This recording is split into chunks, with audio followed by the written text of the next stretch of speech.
I think that fantasy and gaming are important on some level in a way that I can't quite explain, but I'm going to try. And really, it's just that feeling that, yes, games are fun, but in a way, they have some sort of a purpose or a meaning that isn't just purely a way to waste time. Like, as a kid, I was told that playing games was stupid and not worth your time. And it was kind of expected that if you were to be a person who never played any games at all, then you'd probably be better off, right? You'd be more likely to be successful. You would be taken seriously more, things like that. The general idea being that playing games is stupid for losers, and then there's all these other things in life that are not stupid that people do who are successful or perhaps well adjusted as they ought to be. So, what are those things? Well, I guess it all boils down to religion and career. There's people who spend their lives aggressively believing that their faith, their religion, is helping them to be on the right path. Now, the truth is, I could say that there's no reason for us to exist, that there's not really any proof of our value in the great scheme of things. And in terms of some sort of scientific evidence, you wouldn't be able to really come up with any rebuttal to that. You can't prove that human life has value, but we do hold that to be self evident that our lives have a certain worth and value and perhaps purpose, but we can't prove it. Now, there's a lot of people who are extremely religious, or at least religious enough to say that their lives are defined by their faith of choice. And the reality is, they can't prove that what they believe is any more real than a fantasy adventure in a video game. There's lore, there's stuff about gods and demons and where we came from and mystical origins and eternal life and leveling up and getting rewards for being the right kind of player in life. Basically, religion takes real life and gamifies it on some level so that people can cope with mortality on some level. And that's fine. I think there's a lot of beautiful things that I've taken away from faith and religion. So don't go out and think that I'm trying to be dissing on all religion and saying that it shouldn't be there. I disagree. I definitely think it should. It should have a place in our discourse, in our society. I think there's a lot of beauty in faith and religion, just like there's a lot of amazing things you can take away from politics and other things that we do in our society. It gives our social structures a sense of cohesion, a sense of distinctiveness, and you don't want to break all those barriers down and just eliminate them and say, well, we're going to move on to something better, because what are you going to move on to? And if you take something and you say, well, that's stupid, and then you don't actually replace it with something better, you just basically have said that everything's stupid and there's no reason to believe in anything. Well, now you've kind of done something very self-defeating. You've said you believe in nothing. That's your mantra, to believe in nothing. And if you believe in nothing, then why even say anything about it? Why not just let it be what it is? Like, you just settled on the fact your life has no value or meaning or purpose, and you want other people to believe that. Well, why would you want other people to believe that? Because if you believe that, you wouldn't care what they believe because you don't matter either, right?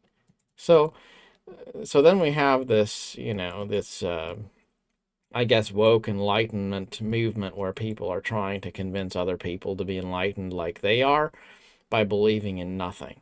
Well, that is itself a form of belief, because anything that involves trying to get other people to think the way you think is a belief system, and that's not really rational, because in the highest sense, there's not really any reason to make anybody to believe anything for any reason at all, because truth is self-evident. It doesn't need to be defended to exist if it exists, and certainly there's no reason for us to feel like our lives would be validated by getting other people to think the way we think, if we really are pragmatic and we're, I guess, neutral on some level. Like, if you're neutral, then that means you allow other people to take whatever side they want.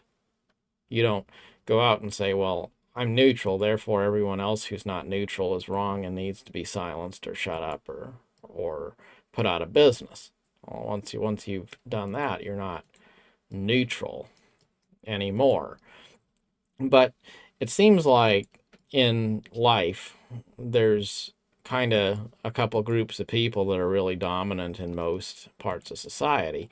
You have people who believe in some sort of religious kind of a fantasy, if you will. It's this, I guess you could say it's basically believing that a fantasy world is real.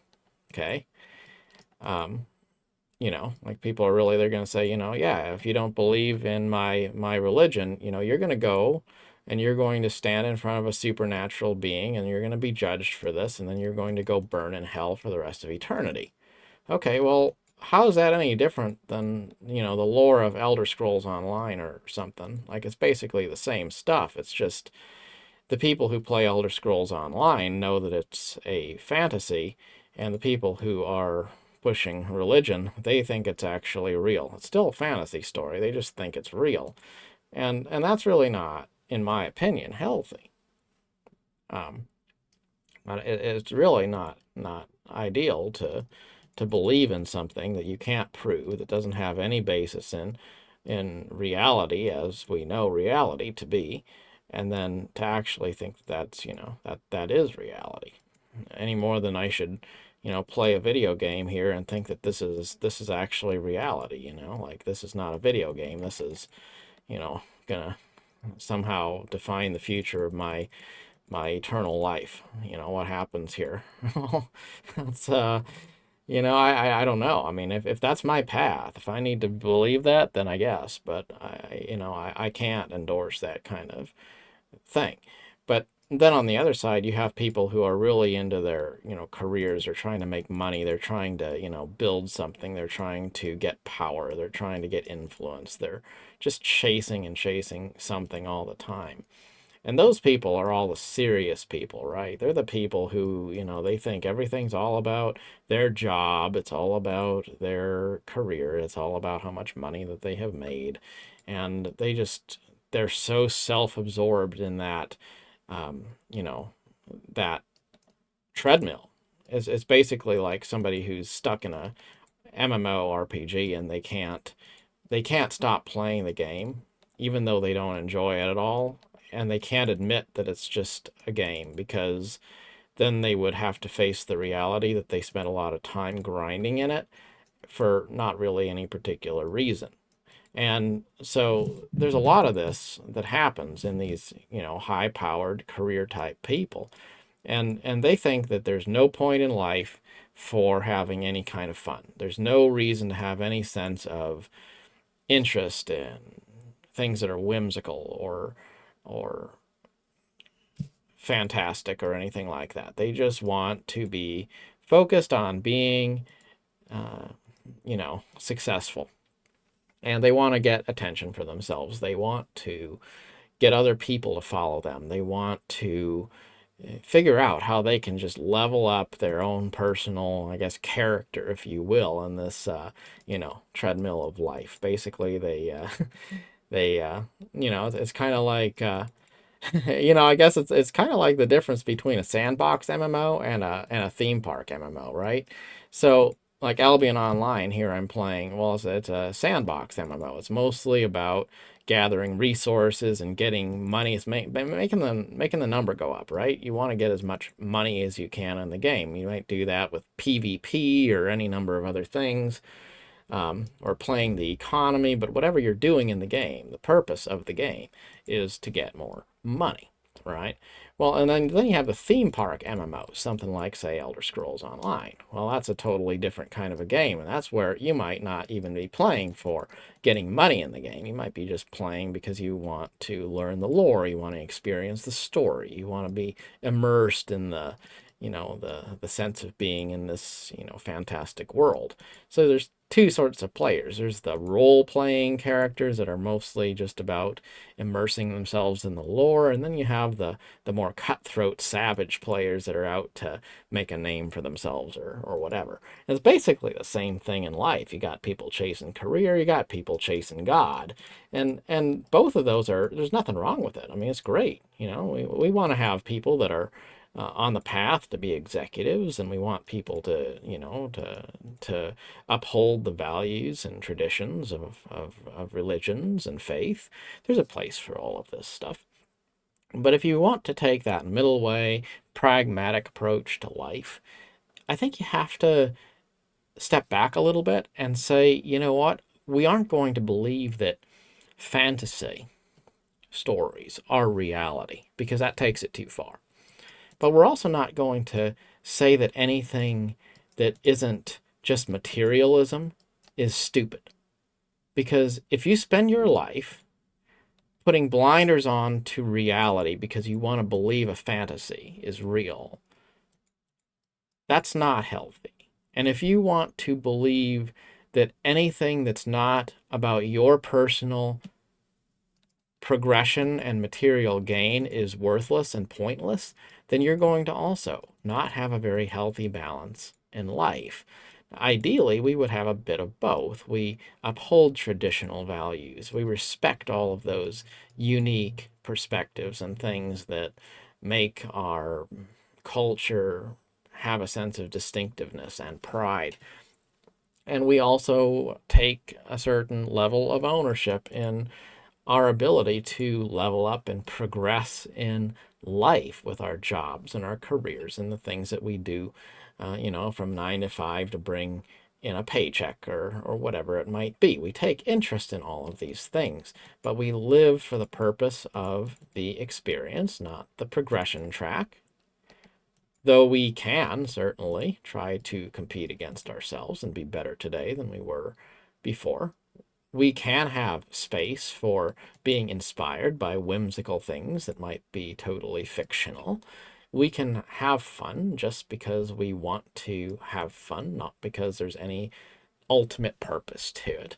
And we can be both productive and have a sense of faith, and also be pragmatic enough to not be so absorbed in any one thing that we can't see the forest for the trees. And I think there's a lot of people who have a really incorrect sense of self-importance. We see it on a micro level in gaming all the time, when there's people that are so busy playing a game that they kind of forget that it actually is a game. And as a gamer myself, I'm not going to tell you that I don't think the game is of any value or of any importance, because I do. But it's also a game, right? And you have to be able to see both. The fact that it's a game doesn't make it pointless, but the fact that you're into it doesn't mean that you should just go so far in that you can't actually have fun and just see it as something that's lighthearted and meant to be fun. Same thing in life. It's so true. It goes back and forth. And at the end of the day, there isn't really any final answer as to what the right balance is, other than to accept that you don't really need to be looking for it so hard. It's okay to leave some quests unfinished. It's okay to leave some money on the table.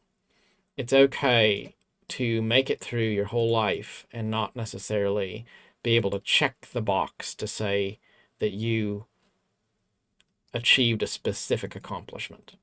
It's okay to believe in something, but not believe in it entirely.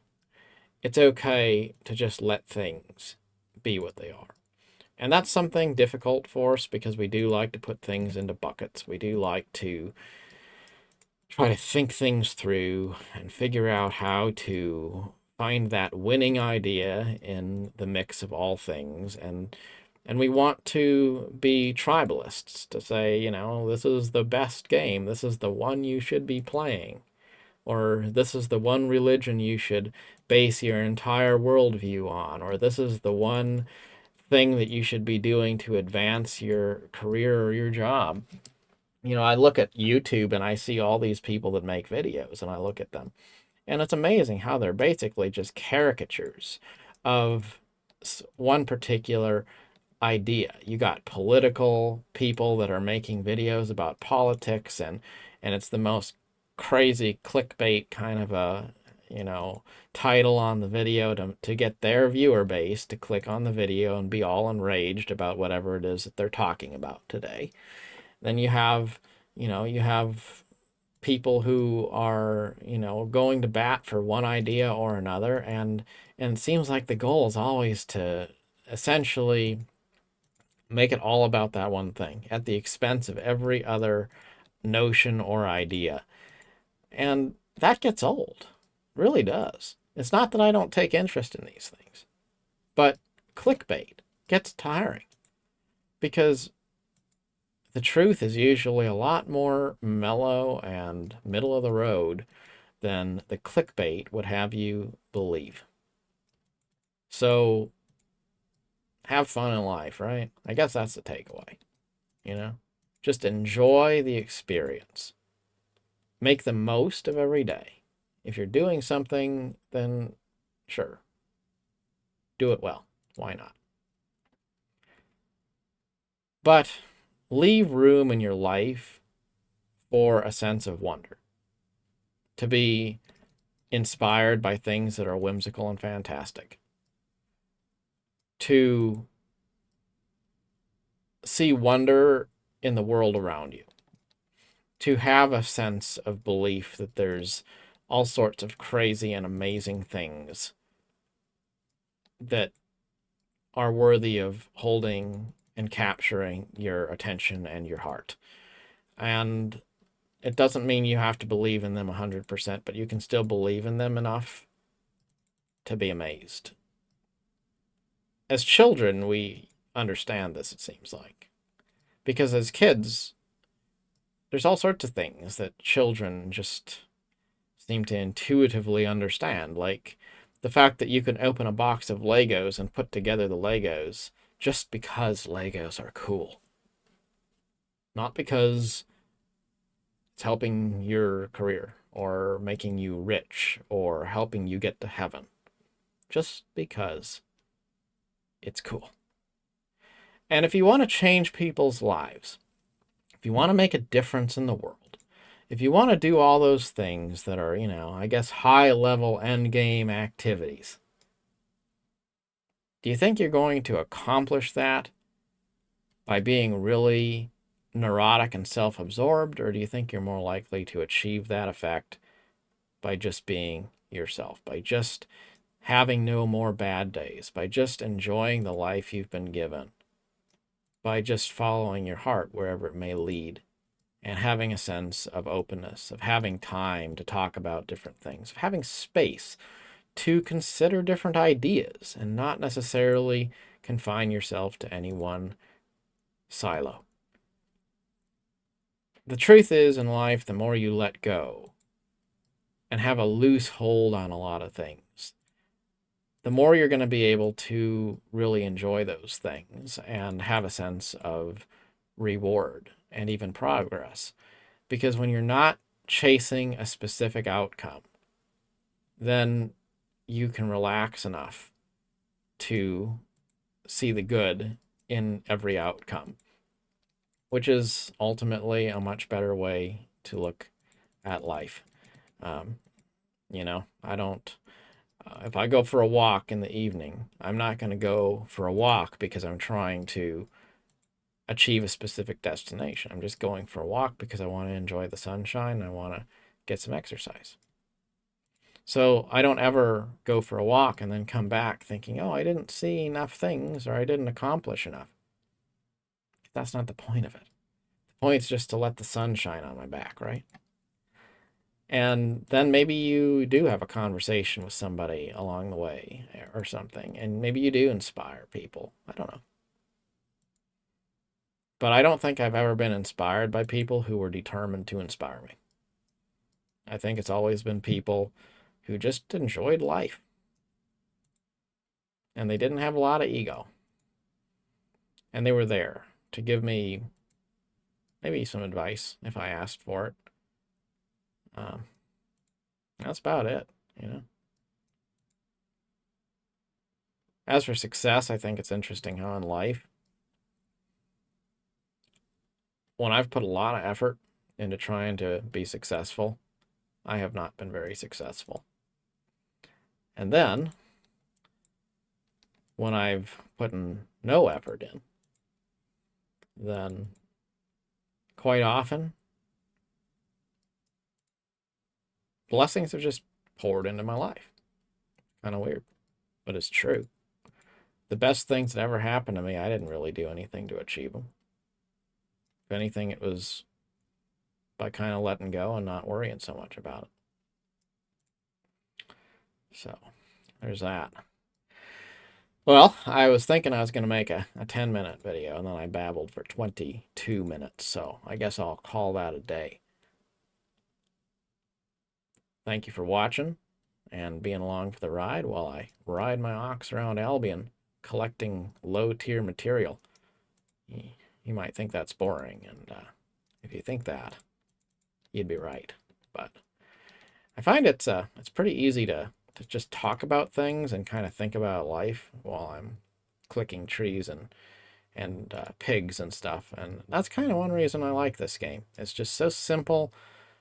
And there's more complexity to it if you want there to be. But if you just want to hang around and just do a little bit of mindless grinding, it's remarkably good for that. In any case, till next time, thank you very much for watching. Have a wonderful day, and goodbye.